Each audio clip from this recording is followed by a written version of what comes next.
Hey, How Not to Sailors, Bradford here with a special edition of Listener Questions. How Not to Sail, sponsored by our awesome Patreon patrons and Latitudes and Attitudes magazine. They ruin my life, so why not let them ruin yours today at latsats.com. So if you're new to How Not to Sail, this is not a regular episode.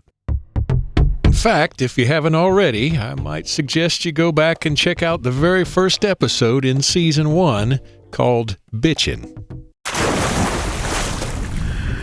So, I'm diving under my boat with a hookah rig in my marina. But hey, it's your life. You can listen in any order you want to. And as always, your central control panel, your North Star, your compass rose, as it were, is at hownottosail.com, where you have the audio podcasts, the YouTube stuff, blog posts, guest blog posts, and everything all rolled together in one sexy website. But since it's been a while since I've done this, and to celebrate over 70,000 downloads of the podcast, I wanted to take a minute to answer some viewer questions. No, not viewers, listeners. And I've added a simple way to get hold of me at hownottosail.com. Just go to the contact menu item at the top of the web page, or go to hownottosail.com/contact. I always love to hear from you. If you have a question or comment you'd like read on the podcast, include your name and your hometown if you feel like it. We've got some questions both about How Not to Sail and about the How Not to Sail podcast. Our first question is a How Not to Sail question, and it comes from Captain Bob, who I assume is not Captain Bob Bitchin', as he already knows the answer to this one. And the question is, what is the worst sailing or boating mistake you've made? Well, Captain Bob, there are so many to choose from, but one comes to mind pretty quick. There you go. We'll use that ominous spring reverb sound from my boom stand in the studio. You might remember it from last season. Yeah, that music helps too. Anyway, it was summer 2013, and we just brought JC Sails down from the lake in Georgia where we bought her down to St. Pete. We'd had some refitting done, like replacing the crappy gate valves on the through hulls with proper valves, putting in new port lights, which I've subsequently had to redo, and getting the new name put on the transom, which did go successfully. Now it was time to christen her, which I figured we had to do 9 miles offshore since we were planning to smash a champagne bottle on the stem. Did I mention I hadn't driven her more than about a half mile on the salt water yet? I had not. Nonetheless, that summer morning found the Admiral and I well hungover and motoring down Pass-a-Grille to go out North Channel into the Gulf of Mexico. Now, I'm just guessing that the wind and the current were coming from 2 different directions that day because it was kind of choppy. Okay, very choppy. We're talking short wavelength, 4-foot, random pyramidal waves. Something the Admiral referred to as the washing machine. Things were bouncing around down below and books getting thrown from the cabinets. I decided to put the mainsail up. Now, in addition to all the bouncing around, there's me holding on to the boom with my feet on the cabin top and my torso out over the rail on the leeward side of the boat, without a harness or a life jacket. This seemed to make the Admiral a wee bit nervous, and she may or may not have proceeded to feed the fish over the windward side of the cockpit. Meanwhile, I dropped the forward winch handle over the side and proceeded to curse like William S. Burroughs with Tourette's. The usual style. I finally managed to get things kinda together and retreat back up the channel, but it was another few days before we managed to christen the boat. I guess the moral here is, fortune may favor the bold, but the ocean kills the stupid. So maybe there's a happy medium somewhere in there. Our next question is from Jenna in Clearwater, who asks, I noticed that the most recent episodes are different than the first 20 or so. What's the scoop with that? That's a great question, Jenna, and the short answer is there's no prohibition against being schizophrenic when making a podcast. Also, there's no crying in baseball. But if you're new to How Not to Sail, we are officially in Season 2 now. And after wrapping up Season 1 with the Eric Stone episode and the big season ending party, I decided I would do something a little different for Season 2. Also, as I alluded to somewhere in Season 1, my situation is a little different right now, and it's difficult to take a month-long trip like I did for Season 1. So while Season 1 is a single story arc about how I sailed around Florida to the Miami Boat Show to launch this podcast and meet salty people along the way, in Season 2, I'm doing mostly single-topic episodes, which might be based around an interview with somebody, or a trip, or no telling what. But you can bet your keel it's going to center around How Not to Sail. So if by chance you just happen on this here episode first, you can jump in anywhere you like and listen to any episode, and I hope you'll enjoy it.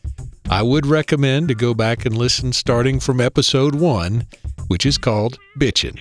It's easy to find. You just go to hownottosail.com/1 or look at that very first one in the queue in your podcast software or what have you. It's also right there on the homepage at hownottosail.com. Season 1, starting with episode 1, has a kind of unique story, I think you might say, and it's the perfect preparation for all of the Season 2 and subsequent podcasts. But who am I to tell you what to do? Actually, that brings up a question for you. And it ties in with another question I got about the How Not to Sail Facebook group. I'm tickled stinkless to see that the How Not to Sail Facebook group has grown by about 50% in the last couple of weeks. The thing is, I have no idea why. So if you are one of the folks who just joined the Facebook group, I'd love for you to hit me up here in the comments and let me know where you found out about it, because it seems like kind of a sudden thing. And you can find the comments and show notes for this episode at hownottosail.com/24. And that's the way it works for every episode. You can find notes, links, photos, sometimes maps, transcripts, who knows what, depends on the episode, for any given episode by going to hownottosail.com/that episode number. And again, if you're one of those people who just joined the Facebook group, please hit me up at hownottosail.com/24 in the comments and let me know how you found it, because I am puzzled.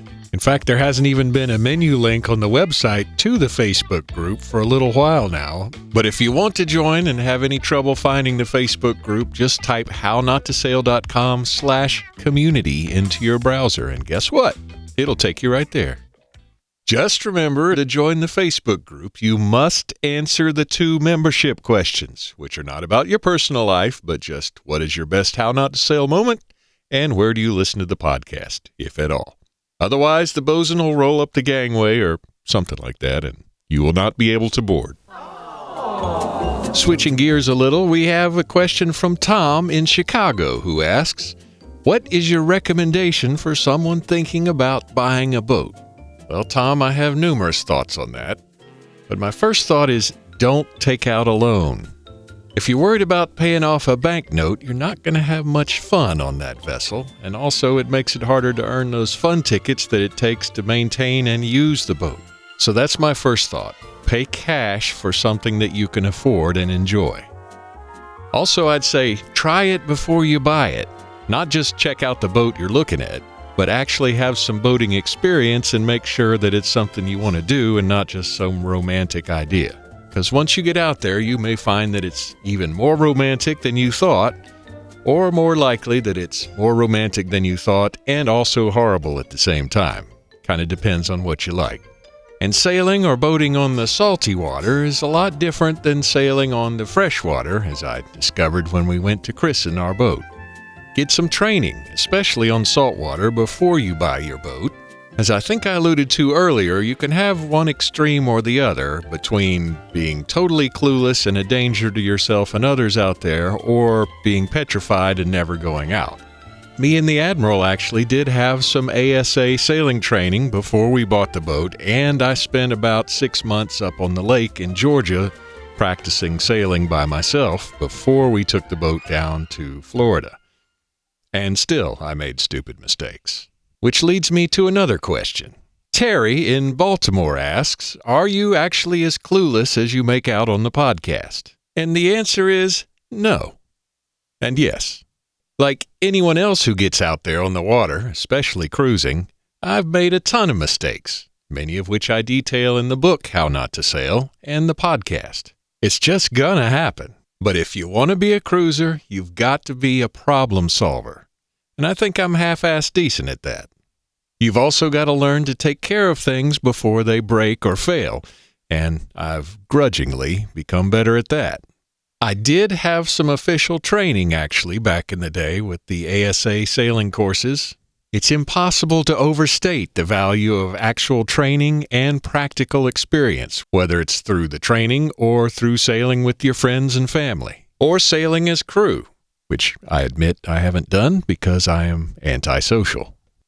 I think there are a couple of other underrated channels for preparation as well, and I may catch some flack for these, but one is reading. I read a shit ton of books before I actually got on the water. I'll put a link to some of my favorites in the show notes at hownottosail.com/24, and I'd be remiss if I didn't mention Latitudes and Attitudes magazine, which, as I joke with Bob, ruined my life.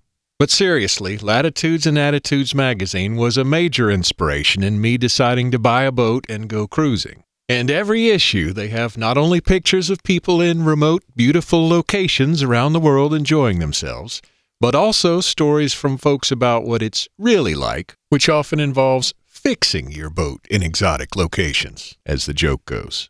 And plenty of what you might call how not to sail tips, although they don't call it that. Finally, and this one may be a little controversial, here's what I'm thinking. They have simulator programs for pilots, right? Why not one for sailors? Well, as it turns out, for a couple of years I was very engrossed in an online or offline game for PC computers called Virtual Skipper. I'm not recommending it as a replacement for actual experience on the water, but it is a whole lot cheaper to discover how different things wreck your boat without wrecking your boat. Just saying.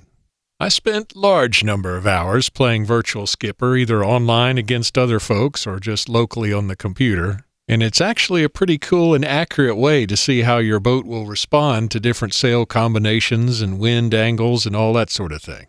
Sadly, I don't have it on my computer anymore, but hey, now I got an actual boat to play with. But anyway, if I can dig it up and it still exists, I'll also put a link to Virtual Skipper at hownottosail.com/24. Well, that was a strange place to end Q&A, but the Admiral's back, so I gotta go. Remember, if this is your first time listening to How Not to Sail, this is a Q&A episode, not a regular one, so go back to hownottosail.com/1 and get started with Season 1. Or do whatever you want. Meanwhile, you can always hit me up on the new contact form on the website or go to hownottosail.com/contact, and I'll see you next time on How Not to Sail. Screwing up is part of cruising. Let me show you how. Yeah, the aft one's loose and the forward one's completely out.